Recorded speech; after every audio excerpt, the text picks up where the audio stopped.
This is Samsung Galaxy A54 5G, and today I would like to demonstrate that you can download and install the Fortnite game on it.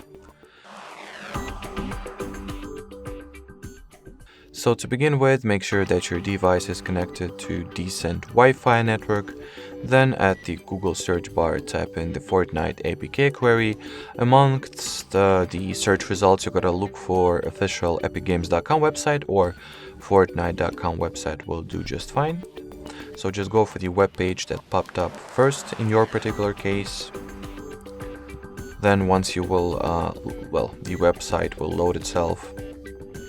The download process will get started right after you will confirm the download anyway option within the dialog window that you will get.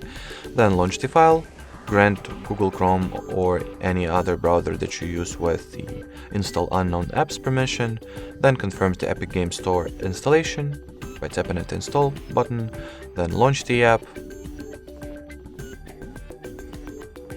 Onwards, open the Fortnite game page, tap at the install button and wait for the game to download all the necessary files.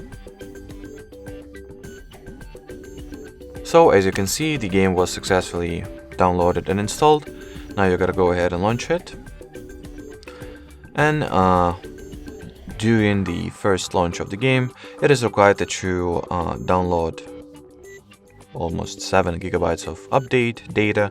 So after all these updates and resources will get downloaded, you will be able to start playing the game. Alrighty, so that will be it for this video. Thanks for watching and bye bye.